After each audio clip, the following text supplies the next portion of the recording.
Ya. Buenas tardes, gracias a las personas que nos están acompañando aquí en la sala y también para las personas que nos siguen viendo y nos siguen a través de las plataformas digitales. Bueno, pues ya estamos casi ya en la recta final de este foro que ha sido pues muy enriquecedor.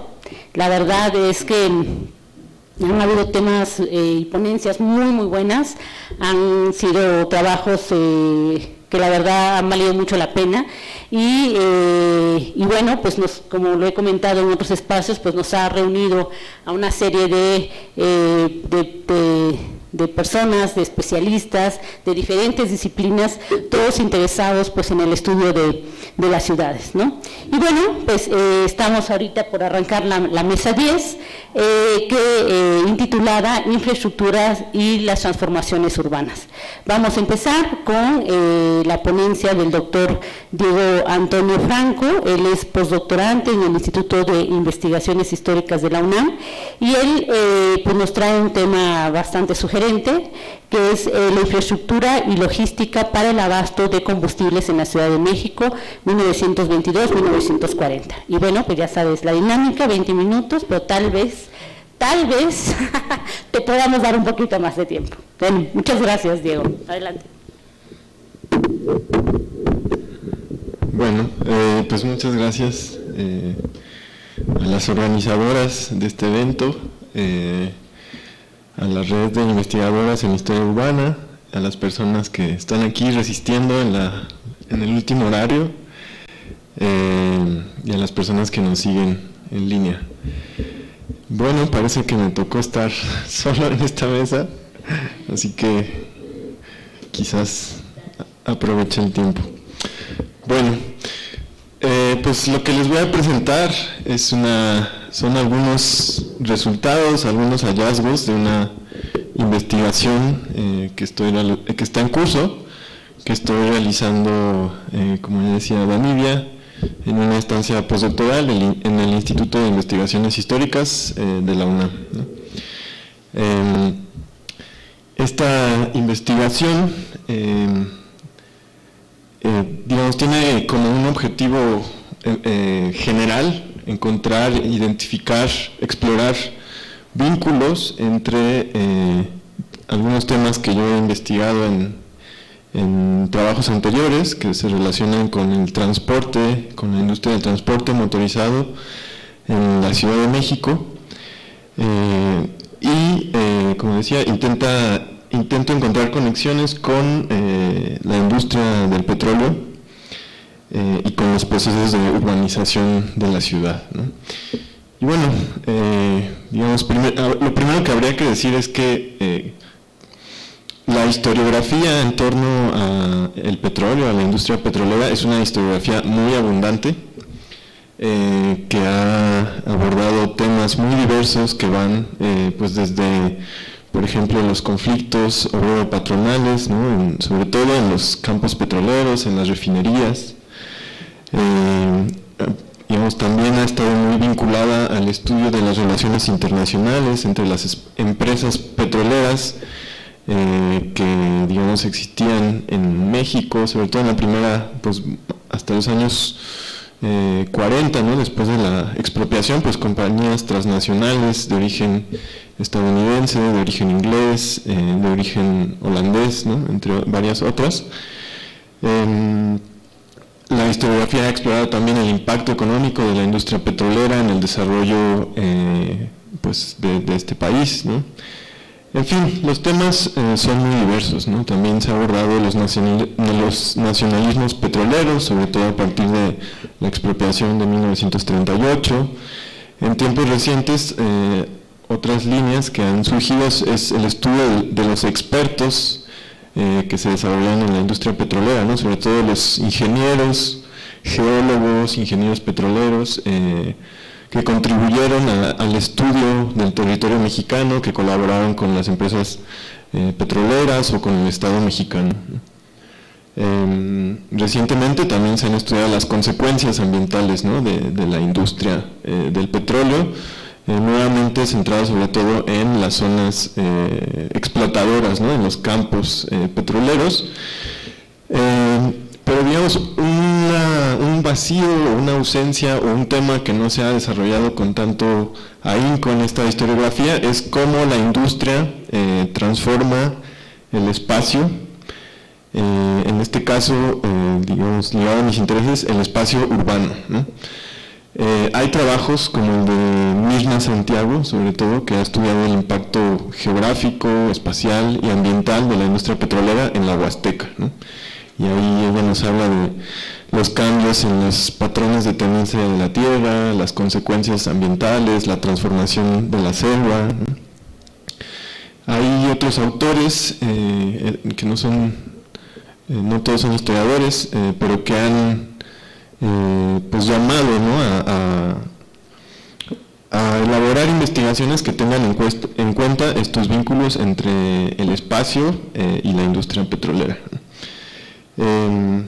Yo encontré una manera de vincular estos elementos a partir del estudio de la conexión de la industria petrolera con el transporte, y digamos el elemento clave es la infraestructura urbana, no solo para el abasto de combustibles, sino también, por ejemplo, para procesos relativos a la pavimentación de calles en las ciudades, ¿no? Entonces, esta investigación, como ya les decía, es una investigación que está en curso, que ha tenido varias etapas, que llevo un rato trabajando ya, y que de esta investigación se han desprendido, pues, digamos, dos productos que están ya uno está a punto de publicarse, el otro está en proceso de evaluación, y el tercero está en proceso de realización, sigo trabajando en él. Les voy a platicar un poco digamos, no voy a profundizar evidentemente en cada uno de estos textos, pero voy a hablar de las ideas generales, ¿no? Para mostrar un poco, pues, cómo ha ido evolucionando esta investigación y cuáles han sido los principales hallazgos, ¿no? Bueno, el primer producto fue un artículo que, como decía, está a punto de publicarse, que está centrado no solo en el abasto de combustibles, sino también en los procesos de pavimentación de la ciudad, ¿no? Todo esto, como ya decía, ligado a el desarrollo del transporte automotor en la Ciudad de México, ¿no? Aquí en esta diapositiva pueden ver algunas estadísticas, ¿no? de la cantidad de vehículos en sus diversas modalidades que circulaban en la Ciudad de México, ¿no? Desde automóviles, camiones de pasajeros, camiones de cargas, que podemos ver cómo se han incrementado desde 1924 y hacia adelante, ¿no? Y bueno, no es nada más constatar que la cantidad de automóviles se incrementó, ¿no? Eso implicó cambios en la manera en que las personas se transportaban en la ciudad, cambios en la propia morfología urbana de la Ciudad de México, ¿no? Cambios en la manera de pensar y planificar la ciudad, en fin, son procesos amplios y complejos que hay que tener en cuenta, pero que, bueno, ahora no voy a desarrollar mucho, ¿no? Acá podemos ver cómo el transporte motorizado, pues, creó, por un lado, servicios, ¿no? Servicios de transporte, ideas en torno a cómo habitar la ciudad, ¿no? En esta imagen, que es un anuncio de la colonia de Chapultepec, se puede observar ahí como una familia, pues, digamos, de clase media, y se observa también una vivienda de estilo californiano, y ahí vemos el automóvil, ¿no? Entonces, el uso del automóvil implicaba toda una transformación de las prácticas de habitar y moverse por la ciudad, ¿no? Además, el uso de estos vehículos implicó, entre otras cosas, una ampliación de la escala de la ciudad, ¿no? El trazado de vialidades contribuyó a la valorización de terrenos, al fraccionamiento de nuevas colonias, en fin, contribuyó a la expansión urbana de la Ciudad de México. En el primer producto de esta investigación, como ya les contaba, digamos, me centré en dos vertientes de cómo se utilizan los derivados del petróleo en la ciudad, ¿no? Y que a la vez demandan la construcción de infraestructura, o son en sí mismos producción de infraestructura, ¿no? Bueno, antes creo que valdría la pena dar una pequeña definición de qué entiendo por infraestructura, ¿no? Bueno, en realidad creo que todos aquí más o menos somos colegas que trabajamos en el tema, así que, bueno, más bien me lo salto. Pero bueno, la cuestión de los pavimentos es interesante porque estuvo mediada por intereses tanto públicos, ¿no? La pavimentación de calles se consideraba pues parte de los servicios de urbanización que debían ofrecer los ayuntamientos, pero mayoritariamente funcionaban a través de concesiones con empresas privadas, ¿no? Empresas digamos que venían de dos ramos, de empresas de la construcción, pero también empresas petroleras, ¿no? La pavimentación de calles pues era digamos una demanda muy importante porque el buen estado de los pavimentos o una buena pavimentación de las calles era necesaria para el funcionamiento, pues en este caso de los servicios de transporte, ¿no? Los servicios de transporte colectivo, pero también para los automóviles privados. Se consideraba también una cuestión de higiene que ayudaba a combatir todo el problema derivado de la acumulación de estiércol de los caballos que todavía tiraban vehículos de tracción a sangre, como se les decía, por las calles de la ciudad, ¿no? En fin, la pavimentación es un problema público, ¿no? Se torna un problema público que aglutina intereses muy diversos. Hay varias formas de pavimentar las calles, ¿no? Se puede hacer con concreto, se puede hacer con macadam, ¿no? Que son distintas tecnologías, pero a principios del siglo XX comienza a hacerse también con, digamos, el betún, o conocido en México como el chapopote, ¿no? Que es un derivado del petróleo, un derivado pesado que en los primeros campos que se encontraron en México, por ejemplo en el campo del ébano, pues era en ese campo la composición del petróleo que se podía extraer ahí o del crudo que se podía extraer ahí era pesado, ¿no? Entonces se aprovechó esta presencia de elementos pesados para pavimentar, bueno, para conformar una empresa que ofreció el servicio de pavimentación de calles en la Ciudad de México y que gozó de varias concesiones por parte del ayuntamiento, ¿no? Esta imagen nos deja ver cómo, como ya les decía, la pavimentación de calles se convirtió en un problema que afectaba a múltiples intereses, ¿no? Porque acá podemos ver una manifestación de pues, camioneros que se están quejando del estado deplorable, dicen, de los pavimentos de la Ciudad de México, ¿no? Dice, las destrozadas calles deterioran nuestros vehículos, ¿no? Entonces, el mal estado de los pavimentos tenía implicaciones en negocios como el transporte de pasajeros, porque pues los baches deterioraban el funcionamiento de estos vehículos, ¿no? Acá podemos ver otra caricatura de Excelsior que pues igual muestra un estado bastante inadecuado de los pavimentos, ¿no? Y acá podemos ver un mapa, no sé si se ve muy bien, pero bueno, todas las líneas que están en amarillo son el registro de las calles en las que se realizaron obras de pavimentación en el año de 1934, ¿no? No necesariamente de nueva pavimentación, algunas fueron de rehabilitación, ¿no?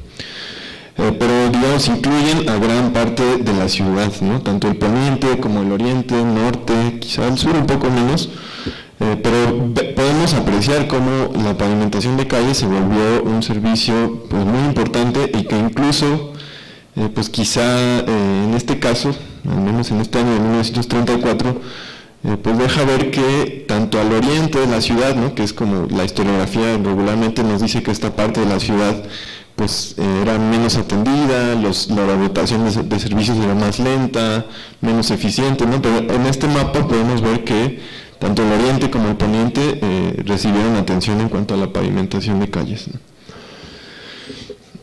En este primer producto también exploro de manera breve, digamos, es la primera aproximación al abasto de combustibles en la ciudad, ¿no? Que es lo que da título a esta ponencia, ¿no?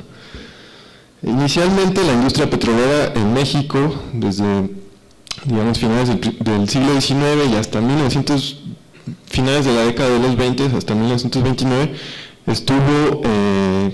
la producción estuvo digamos, centrado en el comercio exterior, ¿no? Casi no se hacía derivación, no se refinaban productos en México, y más bien la mayoría del petróleo se exportaba, ¿no? Eso no quiere decir que no se consumieran derivados de petróleos en la ciudad, ¿no? Había expendios de las grandes empresas petroleras, como la Compañía Mexicana de Petróleo El Águila, de la cual es este anuncio, la Pierce Oil Company, la Huasteca Petroleum Company, ¿no? Estas tres empresas, digamos, se disputaban el mercado de derivados de petróleo en la Ciudad de México, ¿no? Entonces, originalmente la vendían en latas, pero conforme fueron pasando los años y como pudieron ver que los automóviles iban incrementando, pues la demanda de este tipo de productos también se incrementó.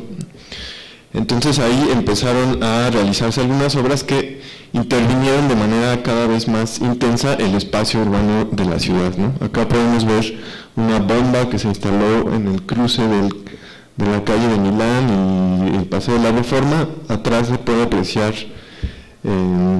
la construcción de lo que iba a ser el Palacio Legislativo, lo que hoy es el Monumento de la Revolución, ¿no? La intervención en este caso de la calle pues no era muy intensa, ¿no?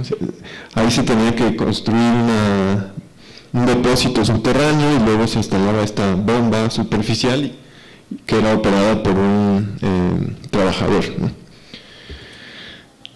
Es importante decir que posteriormente se construyeron estaciones de servicio más complejas, ¿no? Que ya tenían una infraestructura mucho más elaborada, que tenían un equipamiento más complejo, que tenían pues no una sola bomba, sino depósitos con una capacidad más amplia, con varias bombas, en fin. La configuración física también de estas estaciones se complejizó, ¿no? Demandaba la compra o la renta de fincas urbanas y eso también en parte movilizó el mercado de tierras de la Ciudad de México. Algo importante que hay que decir es que las gasolineras o estaciones de servicio, como se les conocía en esos años, funcionaban con un contrato de yo puse de concesión, pero el término que se utilizaba era de comodato, que digamos eran operados por una tercera persona, es decir, la empresa no los operaba directamente, sino que una tercera persona firmaba un contrato de comodato y esa persona contrataba empleados para operar la estación, ¿no? Entonces, bueno, esos fueron los hallazgos de este primer trabajo, ¿no? Y acá podemos ver algunas estaciones. Esta era de la Compañía El Águila, esta era de una compañía mexicana que se creó en 1934 que se llamaba Petromex, que es un antecedente de Pemex, ¿no? Acá podemos ver que las estaciones que se construyeron hasta 1920, que están representadas por estos cuadritos, se concentraban en ciertas zonas de la ciudad, ¿no? Por el Paseo de la Bucareli, por la Alameda, por estas grandes avenidas que conectaban el centro de la ciudad o la ciudad vieja con las nuevas colonias, ¿no? En el segundo texto que elaboré, que digamos está específicamente centrado en el abasto de combustibles, pues analizo cómo se complejiza esta infraestructura y que además es interesante porque empieza a conectar el espacio urbano de la Ciudad de México con otros espacios fuera de la ciudad, ¿no? A finales de 1929, derivado en cierta medida de la crisis, del crack del 29, de la crisis mundial, pero también del agotamiento de los primeros campos petroleros que se encontraron en la Huasteca, surgió un cambio en la tendencia en el mercado de petróleo, ¿no? El mercado interno comenzó a ser más importante que las exportaciones, ¿no? La Ciudad de México se convirtió en el principal centro de consumo de derivados del petróleo y la Compañía Mexicana de Petróleo El Águila, de capital inglés y holandés, encontró en Veracruz el pozo de Poza Rica, que era inmenso, que tenía una cantidad increíble de petróleo para aquellos años y por lo tanto decidió comenzar a construir infraestructura más compleja, ¿no? Un oleoducto y además una refinería en Ciudad de México, ¿no? Porque como ya decía, Ciudad de México se convirtió en el principal centro de consumo, Entonces, estratégicamente era necesario establecer una refinería cerca de la ciudad, ¿no? Entonces, acá este mapa tomado de la tesis de Reinaldo de los Reyes, que no es mi familiar, pero sí somos colegas, nos muestra, ¿no?, cómo se conectó este espacio del Golfo de México, todos los campos petroleros, a través del oleoducto con la Ciudad de México, en donde se construyó esta refinería, ¿no?, la refinería de Azcapotzalco. El incremento de la demanda de derivados del petróleo, pues se puede constatar con estas estadísticas, ¿no?, que nos muestran, por un lado, el crecimiento de vehículos hasta finales de la década de los 30, pero también el incremento en la demanda de litros de gasolina. Ahora bien, esta infraestructura derivó, digamos, necesitó también de depósitos para almacenar los derivados del petróleo, bueno, la gasolina y ciertos aceites lubricantes. Esta es una imagen de una estación que se ubicó en la zona industrial de Vallejo, pero también había depósitos en las estaciones ferroviarias, y es interesante constatar que además demandaban, pues, fuerza de trabajo, ¿no?, personas con cierto nivel de conocimiento que pudieran gestionar y poner en funcionamiento este tipo de instalaciones, ¿no? Hacia 1936 había un total de 263 estaciones de gasolina, que, digamos, para la escala de la ciudad me parece que eran bastantes, ¿no? Estos mapas dejan ver un poco la distribución de estas estaciones de servicio o gasolineras. En este caso son las que solo tenían una bomba y que estaba al exterior, ¿no?, de las gasolineras, que son como estas, ¿no? Ven ahí que la bomba está fuera, digamos, de la instalación. Y en este caso, este otro mapa, son las que tenían bombas al exterior, que tenían una infraestructura más compleja, que podían ofrecer una mayor cantidad o despachar más gasolina, que también cuando yo hice esta estadística pues me sorprendí, ¿no?, por la cantidad de instalaciones, que además podemos ver que no están concentradas. Uno pensaría que iban a estar más concentradas en la zona poniente de la ciudad, donde están las nuevas colonias, donde se concentran los propietarios de vehículos, pero al mapear, pues me di cuenta que en realidad están bastante distribuidas, pues, tanto al oriente como al poniente, como al norte y el sur de la ciudad, ¿no? Voy cerrando. Había una serie de reglamentos que regulaban estas estaciones, ¿no? Se publicaron en 1923, 29 y 35, y digamos, a grandes rasgos, procuraban regular 3 o 4 aspectos, ¿no? Primero, definían las especificaciones técnicas con las que tenían que operar estas gasolineras, ¿no? Digamos, el tipo de maquinaria, las medidas de seguridad, los materiales que debían utilizarse, porque además, pues, la gasolina y los derivados del petróleo, pues, son materiales inflamables y que debían ser cuidados, ¿no? Debían tener ciertos cuidados para evitar la provocación de incendios, ¿no? También se definieron zonas en las que no se podían construir gasolineras, sobre todo a partir de 1935 se prohibieron en la zona central de la ciudad, ¿no?, que acá se ilustra en el mapa con esta línea punteada. Y bueno, otro punto importante que tiene que ver con las gasolineras que tenían la bomba en plena calle, pues era, cada vez se les prohibió más porque, digamos, se convirtía en un obstáculo para el flujo fluido del tráfico vehicular, ¿no? En el último trabajo que estoy realizando, en el que estoy trabajando ahora, tiene que ver con los trabajadores que operaban este conjunto de infraestructuras, ¿no? Bueno, aunque está sobre todo centrado en los trabajadores de las estaciones o las gasolineras, ¿no?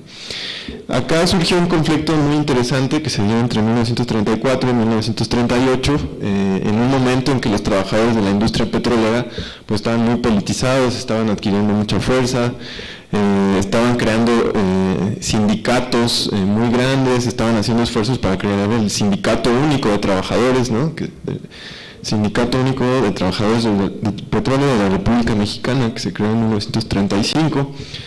En fin, fueron unos años de mucha agitación política de estos trabajadores y del movimiento obrero en general.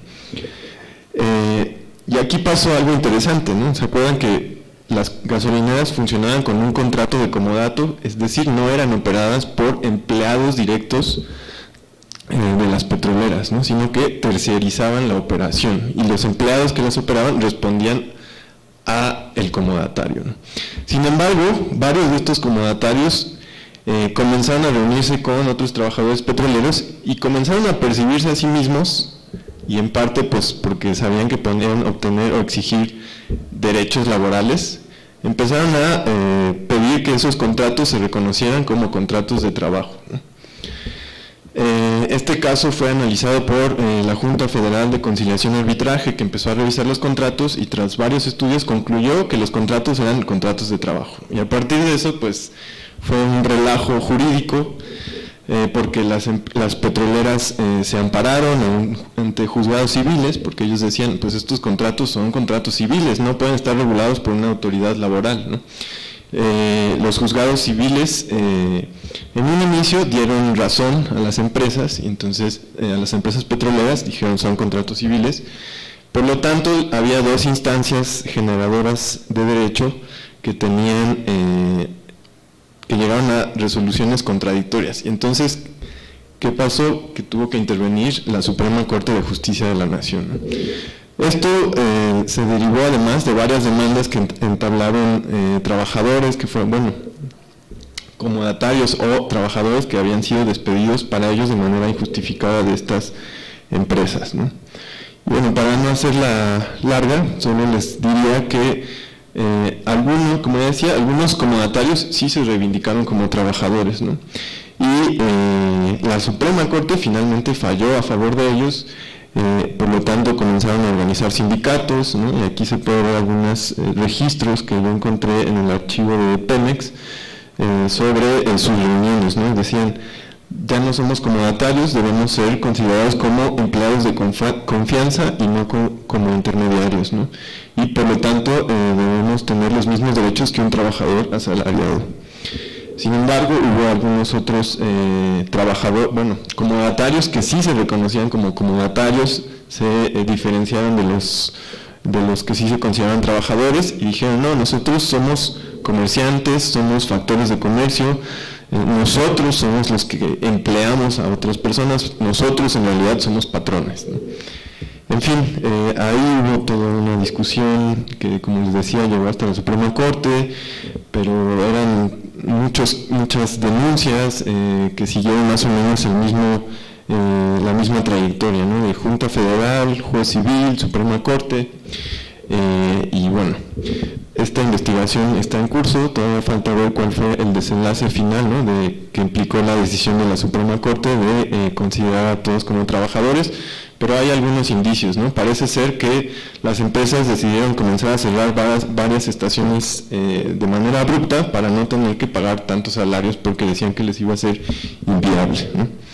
Y para terminar, pues solo resaltar, ¿no? La importancia de tener en cuenta aspectos que antes no se habían estudiado con tanta atención de la industria petrolera en los espacios urbanos, ¿no? Como son los mercados laborales en las ciudades, cómo se expresa espacialmente la industria del petróleo en el espacio urbano y también en la esfera del consumo, ¿no? Porque cuando se piensa en petróleo, pues sobre todo se piensa en los campos de explotación, en las refinerías, y creo que también hay que ver estos otros momentos y espacios, ¿no? Muchas gracias.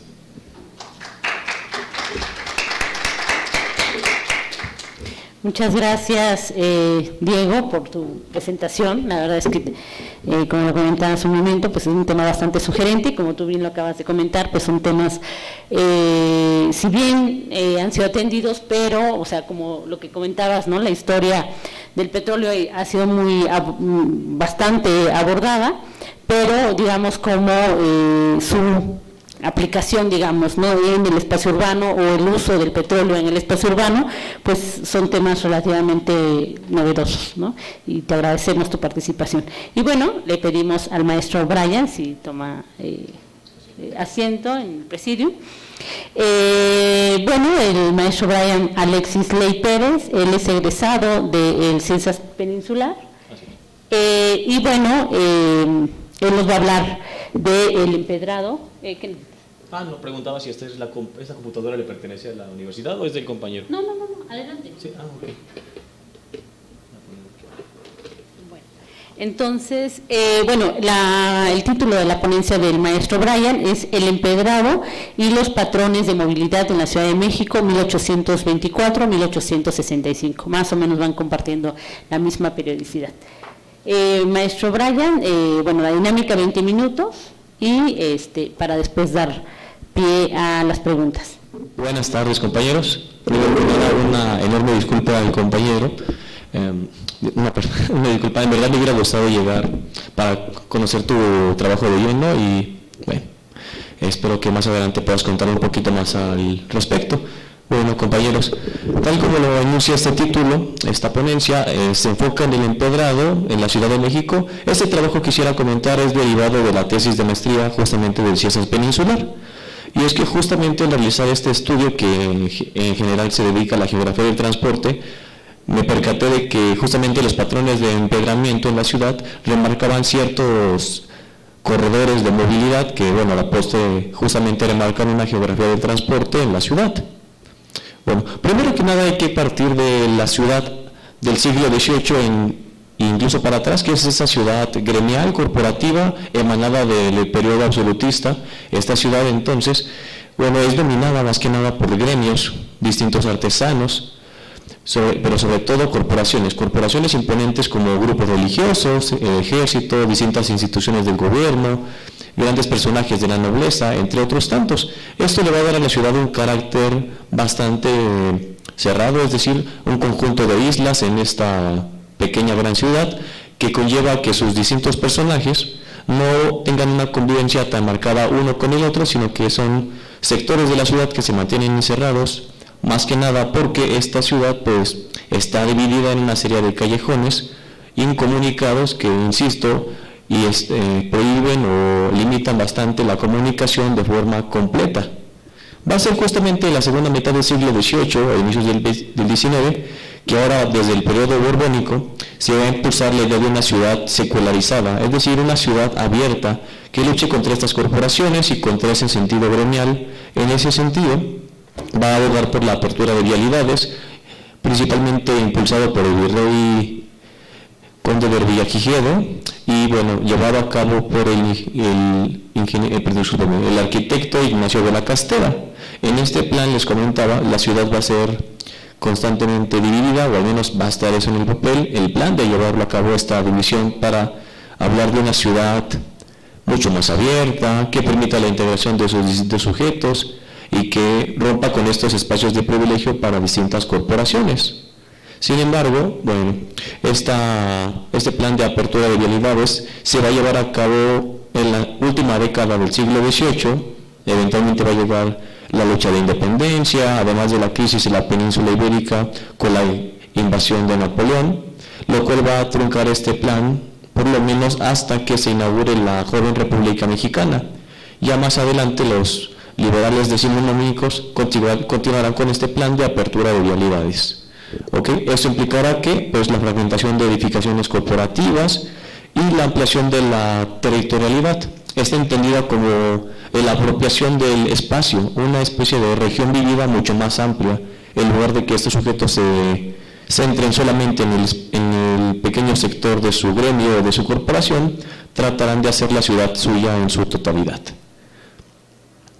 Bien, para conseguir esta apertura de la ciudad no basta con abrir calles, sino que la obra pública también tiene que ser percibida de una forma distinta.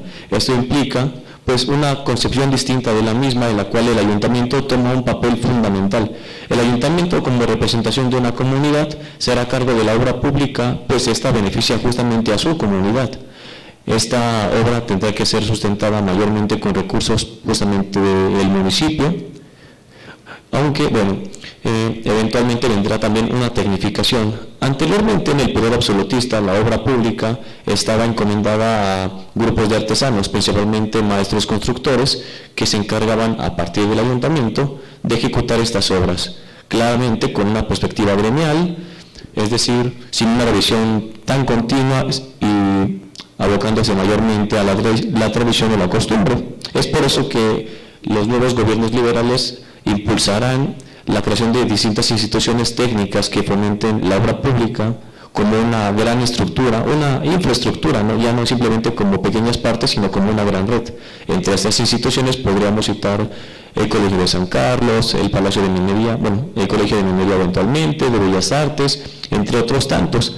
De estos se emanarán distintos personajes relevantes de la ingeniería civil, de la arquitectura, agrimensores, entre otros tantos, que van a venir desplazando a estos maestros artesanos, maestros constructores, para de poco en poco apoderarse de mantenimiento y ejecución de estas obras públicas, entre ellas el empedrado.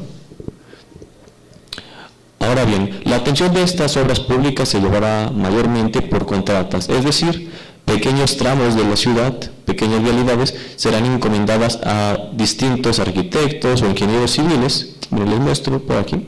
Este es un plano de la ciudad, en la que cada línea roja representa una vialidad intervenida. Bueno, distintas calles conectadas que son intervenidas.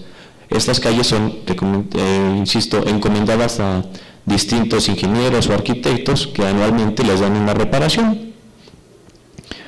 Sin embargo, aunque ya tenemos cuadros técnicos, tenemos instituciones que paulatinamente vendrán a fortalecerse, lo que no se tiene es dinero.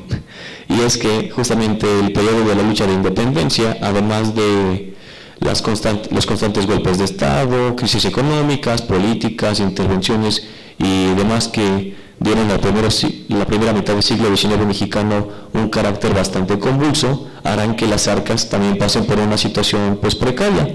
Si notan, compañeros, aquí está el presupuesto anual de las obras públicas del ayuntamiento y podemos ver que entre 1840 a 1851 la recaudación es menor a 70,000 pesos anuales, pero una vez que se consolida la República e incluso hasta llegar a la Revolución de Tuxtepec, tenemos cifras mucho mayores, hablamos de desde 193,000 pesos anuales por lo menos, lo cual se va a reflejar, insisto, en mayor cantidad de recursos para la atención de obras públicas. Pero entre tanto, mientras no llegamos a esta etapa de bonanza, el ayuntamiento tendrá que valerse de cifras menores, lo que tendrá que traernos también, la atención únicamente de vialidades estratégicas, es decir, los corredores más confluidos, los que tienen conexiones directas con calzadas, con caminos generales o con puntos de relevancia para la localidad, mientras que otras vialidades terminarán siendo relegadas de forma secundaria hasta mejores tiempos. Ahora bien, ¿cómo distinguir qué vialidad es más importante que otra? Esto es mayormente por su uso. Esta transición de la ciudad gremial hacia una ciudad secular no solamente se remarca en sus vialidades y la obra pública, sino en su uso. Esta ciudad gremial, que poco a poco abre vialidades, insisto, buscaba ampliar la territorialidad, y un reflejo de esto será el transporte dentro de esta ciudad. Y lo van a lograr, tanto así que la población, obviamente población de clase alta, población con ingresos fijos, comenzará a recurrir de forma más continua al uso de carruajes. El carruaje en la Nueva España ha estado presente, estuvo presente por lo menos desde el siglo XVI, pero del XVI al XVIII realmente su uso era mayormente ornamental, es decir, sus usuarios lo usaban simplemente para viajes de ocio, como porte, obviamente también había uso para transporte regional, pero ese era minoritario. Va a ser con el siglo XIX que justamente la demanda va a abrir un nuevo mercado para el carruaje público, y he entendido desde esta perspectiva liberal que poco a poco va a romper con la mirada gremial. Un primer intento va a ser los coches de Providencia. Estos carruajes de Providencia van a ser manejados por particulares, pero mayormente por sectores, gremios de conductores, además de maestros artesanos, que le darán un toque, insisto, gremial a este primer servicio, lo cual va a estar remarcado por la carencia de, una institucionalización, supervisión por parte del gobierno, además de reglas o costumbres de la vieja usanza. Eventualmente, con la cancelación de los privilegios que tenían las corporaciones, eso viene en 1811, se va a dar la apertura a concesiones para carruajes. Con esta entrada a esta perspectiva liberal, el carruaje será visto como este negocio cada vez más rentable, se va a buscar el lucro mayor, lo que llevará a una mayor reglamentación y la apertura de distintas modalidades. Una de las más conocidas son los coches de alquiler. Son estos coches que se rentaban por fracciones de hora o unas cuantas horas para recorrer la ciudad, justamente para atender ciertos encargos. Y eventualmente esto, que el primer servicio comienza en 1805, va a dar paso a que con su estabilización en 1826 se intente el primer servicio de diligencias. Estos carruajes que van a servir para conectar a la Ciudad de México con otras regiones y eventualmente articular un servicio de transporte prácticamente nacional. Para 1833, este servicio de diligencias será adquirido por los hermanos Escandón, Antonio y Manuel Escandón, que también fundan el ferrocarril mexicano, y le van a dar un nuevo impulso. Con este nuevo impulso, los coches de diligencia abrirán distintas rutas, cada vez más parqueaderos, paraderos, además de que van a tener una hibridación o vínculos importantes con otros servicios de transporte, como carruajes, carrocerías, restaurantes, lo cual les va a dar algo que yo he llamado la articulación de un giro transportista, es decir, un conjunto de servicios todos relacionados con el transporte, que nos va a traer a su vez la generación de polos transportistas.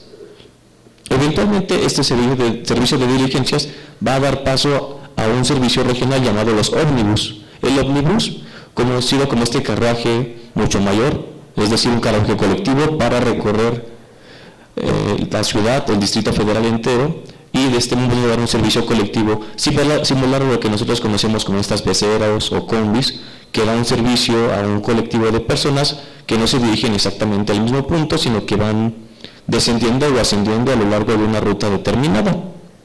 Bien, compañeros, les muestro una serie de mapas de los distintos puntos de transporte, es decir, distintos negocios de transporte que se van a construir en la ciudad.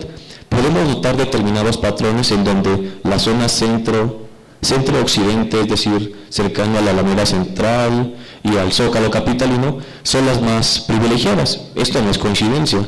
Por lo menos en mi investigación, la primera mitad del siglo XIX, esta zona va a ser la que tenga, la presencia de determinados funcionarios del gobierno, empresarios, comerciantes, con una capacidad adquisitiva importante, lo que va a llevar a que ahí se encuentre, mayormente su mercado. Igualmente la zona norte es bastante demandada, pero conforme avancemos en los demás años, este mapa marca el año 1826, pero si notamos 1835, 45, 55 y 65, notamos que se consolidan cada vez más ciertos núcleos de transporte.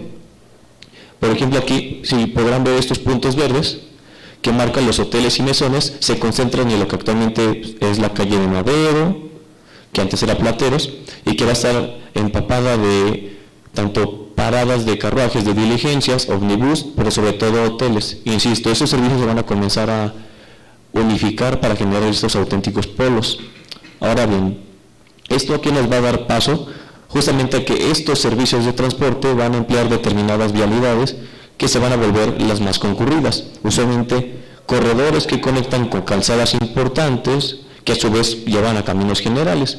Estas vialidades, entonces, les comentaba, se vuelven cruciales para el servicio público, por lo que serán las que reciban mayores atenciones por parte del gobierno local y eventualmente el federal, mientras que otros puntos de la ciudad van a quedar como sectores sectores minorizados, más que nada en las periferias oriental y norte de la ciudad, noroeste de la ciudad, cercana a los pueblos indígenas, a estas llamadas parcialidades de San Juan y cercanos a Tlatelolco también. Esto a su vez llevará a que el servicio de los caminos comience a tener mayor relevancia.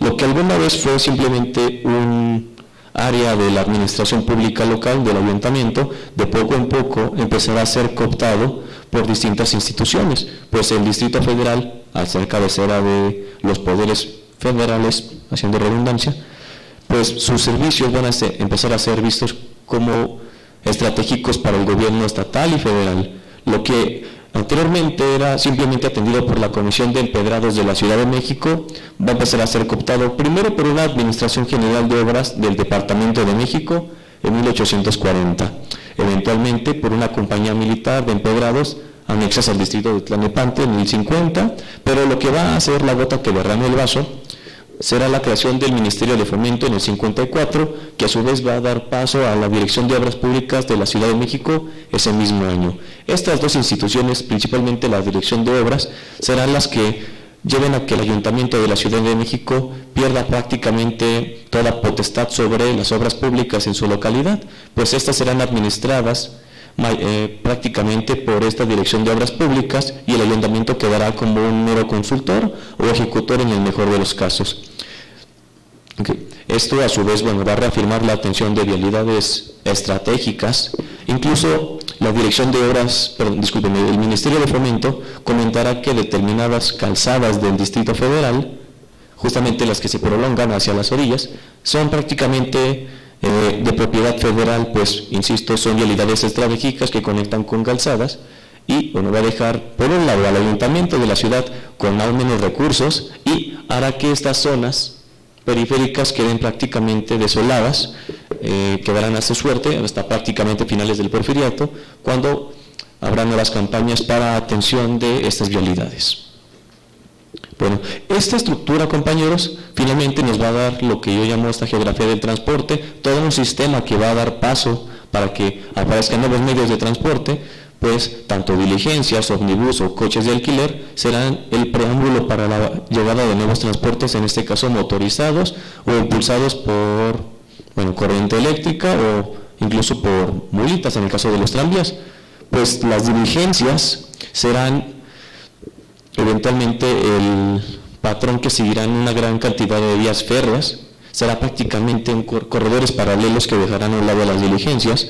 Por otro lado, los ómnibus darán paso a los primeros servicios de transporte, primeros camiones de transporte público, incluso distintos van a tomar ese nombre del ómnibus para aplicarle estos camiones de transporte público ya hacia inicios del siglo XX, y los coches de alquiler van a dar paso a esos servicios de taxi particular, igualmente ya hacia finales del Porfiriato.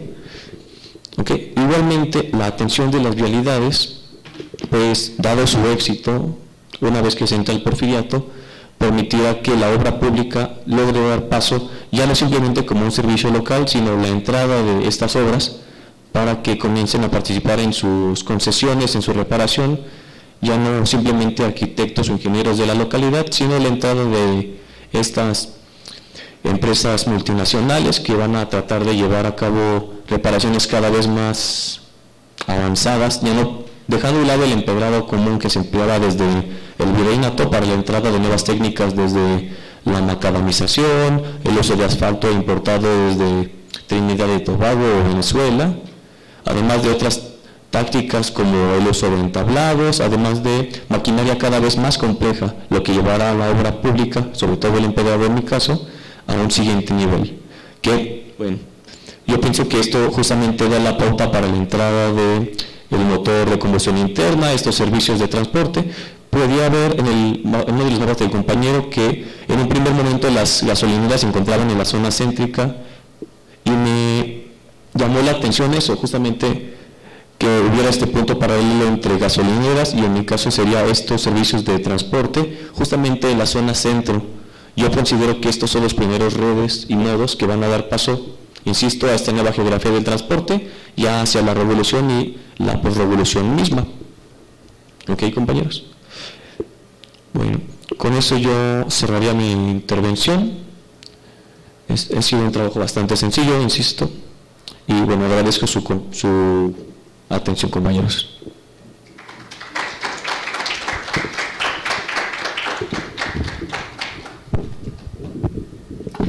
Bueno, muchas gracias, maestro Brian, agradezco que te hayas ajustado en el tiempo, y bueno, pues creo que, estas dos ponencias, te invito, Diego, que tomes asiento en el podio.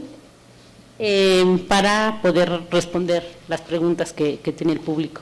Y bueno, como comentaba, bueno, pues es evidente que estas dos ponencias dialogan mucho, ¿no? Creo que ahí en la cuestión de la presentación debíamos haber empezado con Brian, ¿no? Precisamente porque son los antecedentes de lo que, como bien comentaba maestro, va a dar paso, ¿no? a un periodo donde van a haber muchos cambios, ¿no? En cuanto a la materialidad de la pavimentación, en cuanto al uso de nuevos formas, ¿no? Materiales de combustión, en fin, ¿no? Incluso el mismo tipo de transporte, ¿no? Entonces van a ser cambios importantes. Entonces, bueno, no sé si haya preguntas en el público, yo tengo algunas. Bueno, ya hay. Entonces dije, si no, empiezo a abrir boca. Perfecto. Perfecto.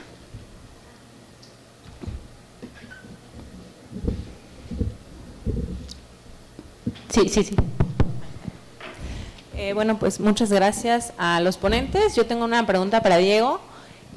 Quisiera saber si en este mapeo que encontraste como de los depósitos y despachadoras, encuentras algo que tenga que ver como con estas estaciones ferroviarias en donde, bueno, se transporta también el ferrocarril, en ferrocarril, si los depósitos están cerca de estas instalaciones, y también, bueno, en esta parte que ya tiene que ver con con el cambio tecnológico, ¿no? De vapor a diésel y a este otro tipo de combustibles. Bueno, responden al final, ¿cierto? Sí, sacamos una primera ronda, ¿no? En lo que también los maestros van tomando nota. Bueno, muchas felicidades a los dos. Creo que son temas muy interesantes y que sí están muy conectados. Y en mi caso, para mí es importante saber esta cuestión de las calles y de los transportes, digamos, terrestres, porque mis temas de interés son el abasto alimenticio en la Ciudad de México. Entonces, pues, en ese sentido, yo sé que no es el tema de interés de Diego, por ejemplo, que él está viendo otros fenómenos relacionados con el automóvil, pero si en esta parte ya está presente el uso de camiones o automóviles para el transporte de alimentos, por ejemplo, para el abasto de la ciudad, porque ya estamos en un momento en donde los canales, que eran como el principal medio de transporte, ya no son tan funcionales para el siglo XX, se están desecando y hay muchas cuestiones, no sé, es una duda personal, y pues no sé, bueno, originalmente en esta mesa estaba otro ponente que presentó el día de ayer. No sé si ya lo conocías, porque presentó algo, temporalidad similar, y él se enfoca en cierta manera en otras cosas, pero yo creo que podrían dialogar muy bien si es que no lo conoces o no sé. Entonces, me parece que se llamaba Adrián Valdés, algo así. Bueno, y a Brian, muy interesante. Yo tengo varias dudas, pero ya luego yo creo que te las hago en persona. Bueno, también esta parte, lo que yo sé, probablemente es una investigación que estás comenzando, ¿cierto? Mi duda es, en los mapas, yo creo que sería mucho más comprensible ver esta ubicación a través del tiempo de las calles que tienen mayor intervención, si mostraras en los mapas como el mapa de la época de la que estás hablando. Por ejemplo, tu mapa base es de 1860 y algo, ¿no?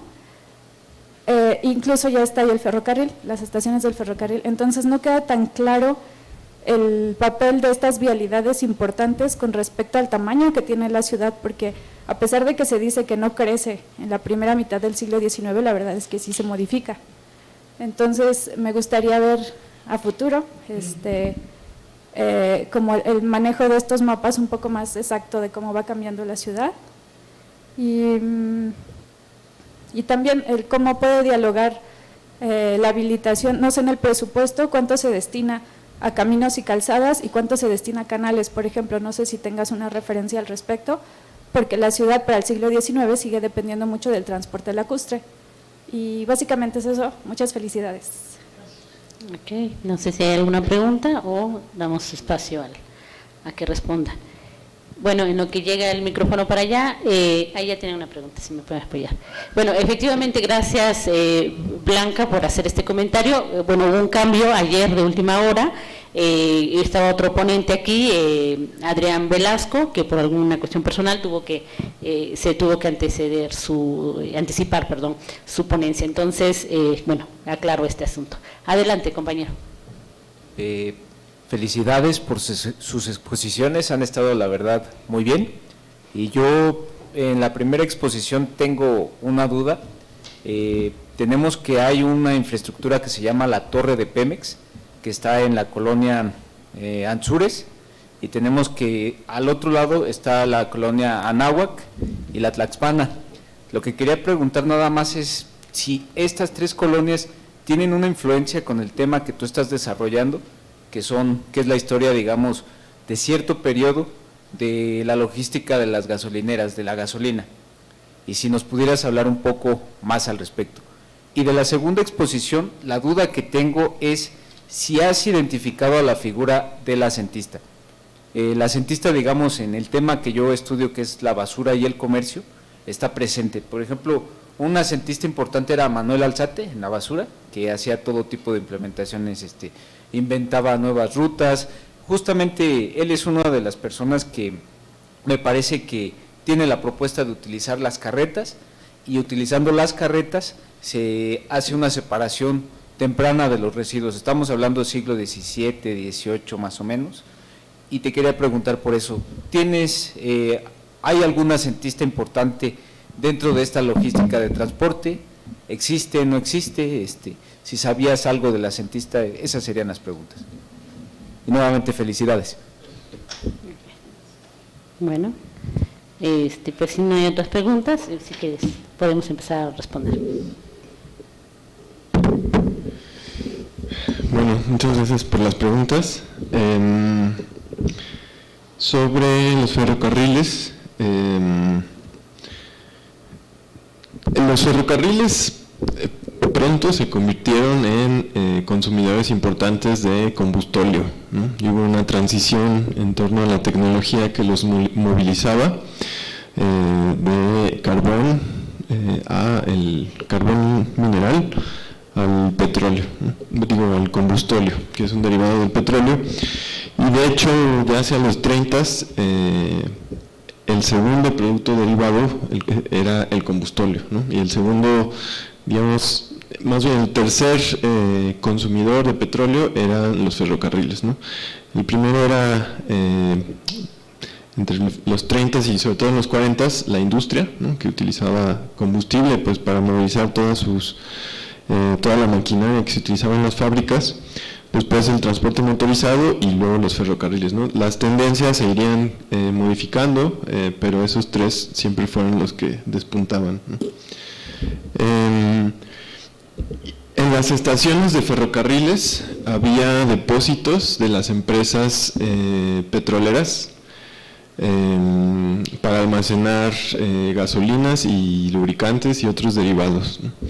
De hecho, fue algo de lo que ya no hablé, pero había todo un sistema de logística, de distribución de estos derivados conformado por una flotilla de pipas, ¿no? ya motorizadas, que hacían recorridos pues casi diarios, desde los depósitos había uno que se llamaba Monte Alto, en la estación de Nonualco, luego en Industrial Vallejo, que digamos ahí no era una estación de ferrocarril, pero había otro por allá, y varios en la refinería de Azcapotzalco, ¿no? Y tengo entendido que en otras estaciones de ferrocarriles también había depósitos, ¿no? Porque, como ya decía, pronto los ferrocarriles convirtieron el combustóleo en su fuente de energía. Sobre el transporte de carga, digamos para el abasto, primero sucedió una complementariedad, ¿no? O sea, sí rápidamente se crearon como servicios de transporte de carga de mercancías basados en la tecnología de los automóviles, pero digamos que funcionaban al interior de la Ciudad de México, y eran complementarios al ferrocarril, ¿no? El ferrocarril llegaba, hay fotos que se pueden ver en la fototeca digital, que están en las estaciones de ferrocarril descargando mercancías y acomodándolas en camiones de carga, ¿no? Entonces, inicialmente había una complementariedad, ¿no?, entre estos servicios de transporte de carga, pero sobre todo en los años 30 y 40, con la construcción de caminos nacionales y el impulso a cooperativas camioneras y de carga a escala nacional, pues empezó a competir de manera mucho más intensa el camión, ya con rutas, digamos, interestatales, con los ferrocarriles, ¿no? Y bueno, eso lo ha estudiado un investigador estadounidense que se llama Brian Freeman, ¿no? Y tiene varios textos que hablan de esto. No conozco a Adrián Velasco. Lo conocí cuando vi el programa de este evento y sí tenía mucha curiosidad de conocerlo y poder platicar, pero bueno, creo que tendrá que ser en otra ocasión. Sobre la torre de Pemex, no sé. Digamos que hasta ahora mis estudios han sido hasta la expropiación, los años 40, y de ahí ya no he abundado tanto, ¿no? Entonces, no sé de qué manera se relaciona pues el mercado inmobiliario quizá con la construcción de la torre de Pemex, ¿no? No sé. Lo que sí te podría decir es que la construcción de esta infraestructura dinamizó el mercado de tierras de la Ciudad de México, ¿no? Porque se requerían de terrenos para instalar pues todas estas infraestructuras, ¿no? Entonces hubo muchos contratos de venta, de renta de terrenos para la construcción de las estaciones, ¿no? Pero bueno, gracias. Bueno, primero que nada, gracias por las preguntas. Sobre lo que me comentabas, Blanca, de la comparación entre el mantenimiento de vialidades con canales, bueno, mi fuente, al menos hasta el momento, ha sido las memorias anuales del ayuntamiento. Y sí, de hecho hay una sección dedicada justamente, no tanto a canales, al menos la fuente que yo he consultado, no se va tanto a canales, sino que se va más para el mantenimiento de atargias. Y sí, bueno, determinados tramos de estos que corren por el centro de la ciudad. Respecto a una revisión de una comparativa entre el presupuesto, pues sinceramente no la he llevado a cabo. Sé que se puede hacer, sé que el material está ahí puesto para que se pueda hacer y sería algo sumamente pues estimulante, justamente por esta competencia entre el transporte terrestre y el transporte lacustre o su complementación.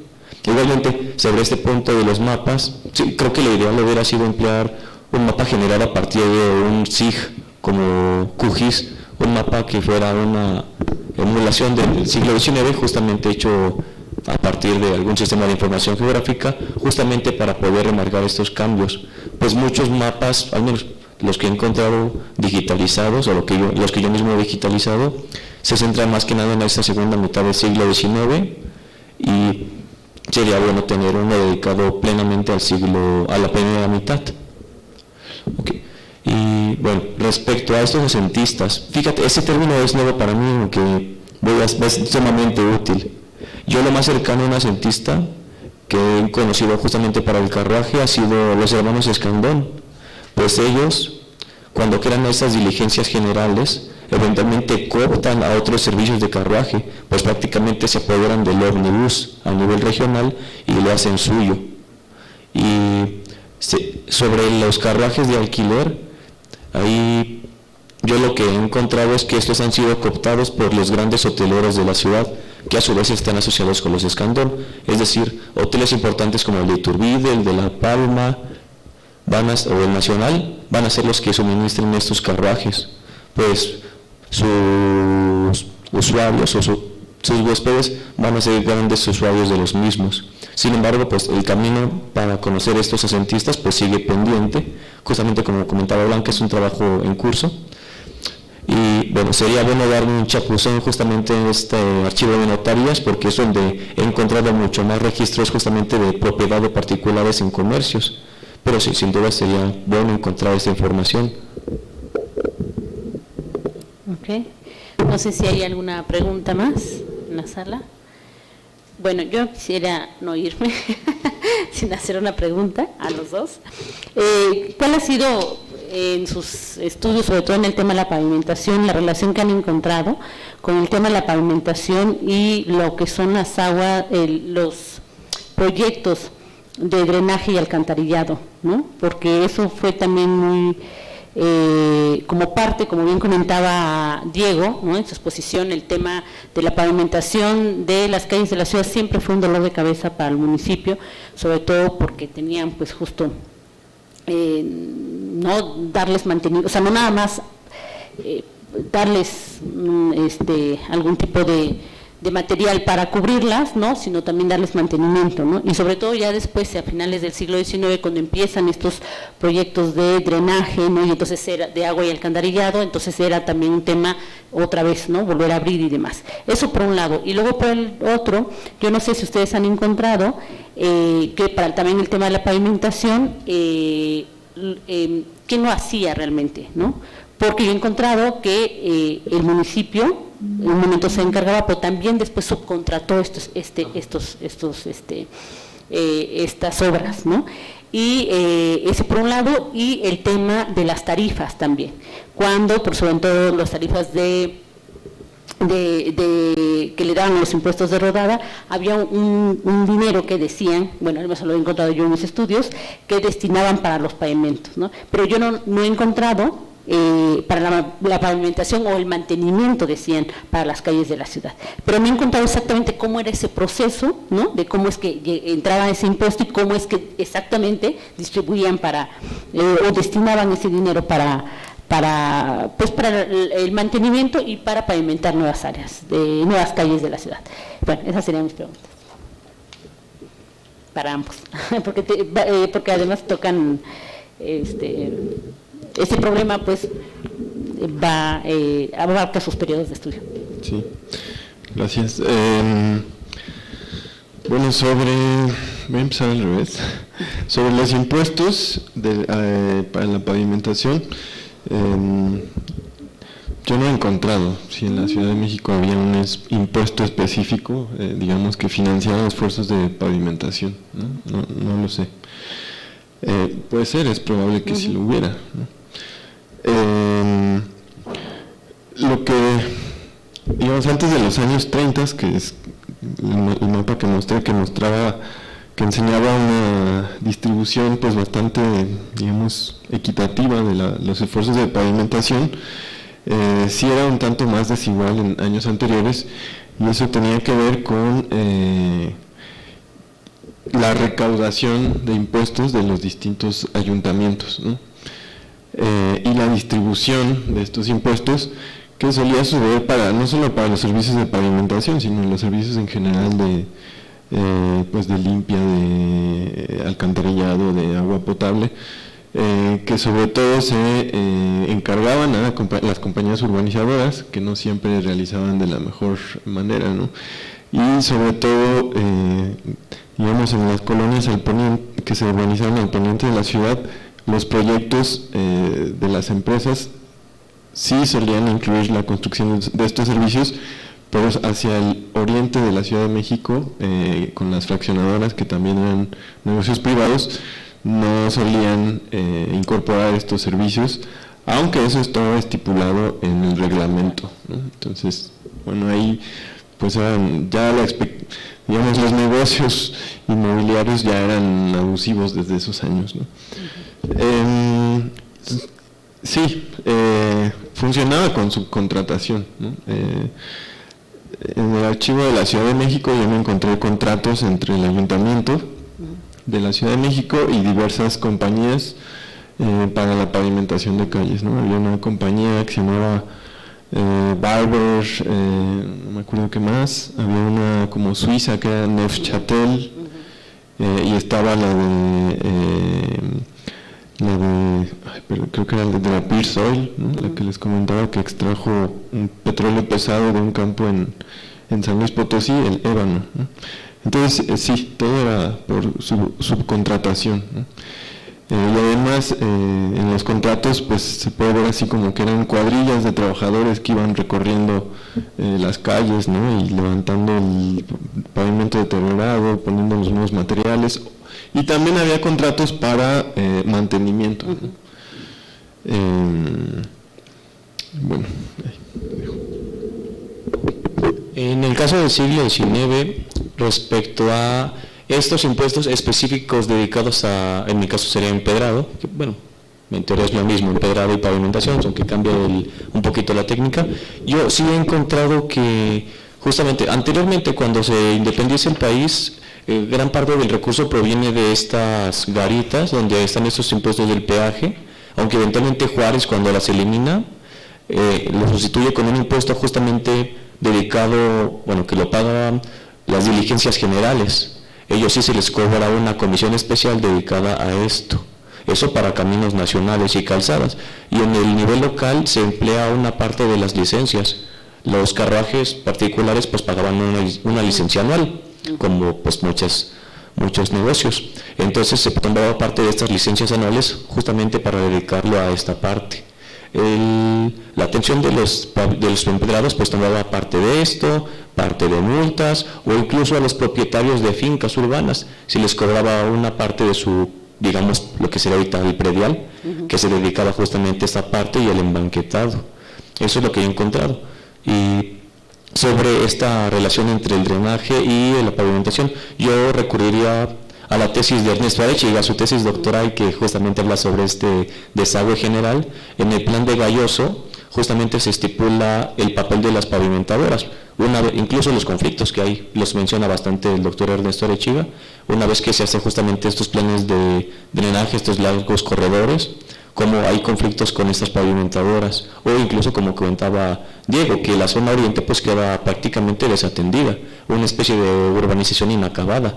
Ahí igualmente en el libro La traza del poder, justamente se remarca esta preferencia hacia la zona occidental. La zona oriental queda pues prácticamente a merced de los usuarios, que son los que se encargan justamente de aplicar estos cambios medio mal hechos, pero los aplican. Eso es lo que yo he encontrado de momento. Perfecto. Pues muchas gracias. Bueno, pues ha sido muy enriquecedor pues escucharlos y cerrar, digamos, esta mesa y también ya casi estar cerrando la jornada con sus ponencias. Y bueno, pues va a ser el momento de entregarle su reconocimiento y voy a dar lectura. El Departamento de Arquitectura, Urbanismo e Ingeniería Civil de la Universidad Iberoamericana de Ciudad de México otorga el presente reconocimiento al doctor Diego Antonio Franco por su participación y ponencia aquí en el Foro de Historia Urbana. Y lo mismo al maestro Brian Alexis, también por su ponencia, y le agradecemos su participación aquí en el Foro de Historia Urbana. Y bueno, pues con esto cerramos la mesa y agradecemos a todos los que están aquí presentes por estar estoicos y también a las personas que nos están viendo a través de las redes sociales. Muy buenas tardes, noches, ya no sé qué sea. Gracias.